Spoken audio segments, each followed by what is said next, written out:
अर्ज दाखल केलेला आहे सन्माननीय न्यायालयाला, काय प्रक्रिया?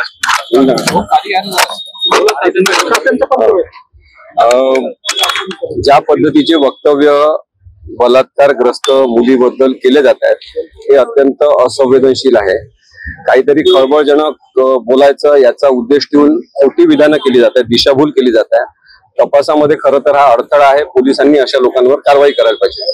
परंतु पोलीस त्यांच्या तपासामध्ये व्यस्त असल्यामुळे आम्ही विक्टीम तर्फे आज अर्ज दाखल केलेला आहे आणि अशी विनंती केलेली आहे की जे अशा प्रकारे न्यूसन्स क्रिएटर आहे त्यांच्यावर कारवाई करावी आणि त्यांना समज द्यावी, ऑर्डर एक काढावी की या केसच्या संबंधित जे लोक असतील त्यांनी जे प्रत्यक्ष कोर्टात झालेला आहे त्याचं वृत्तांकन जरूर करावं। तो अधिकार मीडियाचा आहेच, मीडियाचा तो अधिकार आहे, फ्रीडम ऑफ प्रेस आहे। परंतु जे झालं नाही कोर्टामध्ये ते सांगणारे जे लोक आहेत त्यांना मीडियाने सुद्धा प्रसिद्धी देऊ नये, त्यांनी तशा पद्धतीने काही सांगू नये।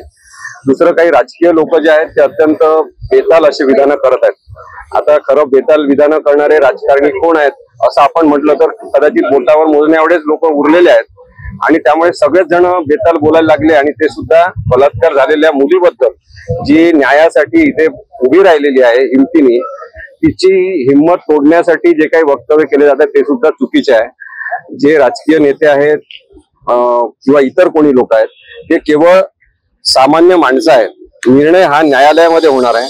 त्यामुळे त्या मुलीच्या सोबत उभं राहणं हे आवश्यक आहे विक्टीम म्हणून आणि तिला कोणत्याही प्रकारचा त्रास होऊ नये याची काळजी घेतली पाहिजे। कारण की जे वक्तव्य केले गेले त्यामुळे त्या मुलीने आम्हाला सांगितलं, वसंतराव मोरेंना मला, की मला आत्महत्या करावं वाटते, इथपर्यंत मला वाईट वाटत आहे। ही सुशिक्षित मुलगी आहे जिने आपल्यावर झालेला अत्याचार सांगण्याचा प्रयत्न केलेला आहे, तिच्या बाजूने न उभं राहता अशा असंवेदनशील पद्धतीने जे वक्तव्य करतात त्यांच्यावर मनाई हुकूम मागण्याचा आम्ही प्रयत्न केला आणि कोर्टाने उद्या 11 वाजता सुनावणी ठेवली।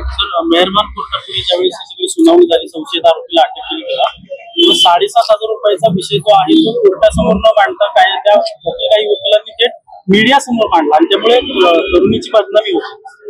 नाही, मी आता सांगितलं की काही प्रत्येकच व्यवसायामध्ये काही असंवेदनशील लोक असतात, त्यांना संवेदनशीलता आणण्यासाठी खरं तर प्रशिक्षणाचे कार्यक्रम सातत्याने घेतले पाहिजे। म्हणजे माझी आपल्या इथले पत्रकार संघाचे अध्यक्ष आहेत त्यांना सुद्धा विनंती आहे की त्यांनी पत्रकारांसाठी बलात्काराच्या केसेसचं रिपोर्टिंग करताना काय काळजी घ्यायची याच्याबद्दलचा वर्कशॉप घेतला पाहिजे। म्हणजे असे बेताल वक्तव्य करणं तुम्ही दाखवूच नका ना कोणाला, म्हणजे काही गरज नाही त्याची, कारण पत्रकार हे तिसरा डोळा आहेत समाजाचा, त्यांना माहिती आहे कोणाचं बरोबर आहे कोणाचं चूक आहे। त्यामुळे कोणीतरी आपण वेगळं काहीतरी दाखवतो याच्या नादात त्या लोकांना महत्व देणं अशा खोटारड्या ते चुकीचं असतं। आम्ही आज वकीलपत्र दाखल केलेलं आहे, त्यामुळे 12 तारखेला आम्ही ऍपियर होत, पण उद्या सुद्धा सुनावणी आहे। त्याच्यामध्ये वसंतराव मोरे यांच्यासारख्या काही राजकीय नेत्यांनी पुढाकार घेतलाय, तिला मदत करतायत, ते ही चांगली गोष्ट आहे। मला वाटतं की अन्यायग्रस्त लोकांसोबत उभे राहणारे खूप लोक असले पाहिजे। तर ज्या वकिलांनी पीडितांची बदनामी होईल अशा प्रकारचं माध्यमांसमोरून त्या वकिलांवर काही कारवाई करण्याची मागणी तुम्ही करणार आहात? नाही, मी आता पण न्यायालयात सांगितलं की मी कोणाचं काही नाव घेत नाही त्याच्यामध्ये, कारण की असंवेदनशीलता ही सार्वत्रिक असल्यामुळे काही 1-2 जणांची नावं घेऊन त्यांना शिक्षा द्या वगैरे असं म्हणणं काही अर्थ नाही, परंतु त्यांना नक्कीच याच्यातून समज मिळेल अशी अपेक्षा आहे।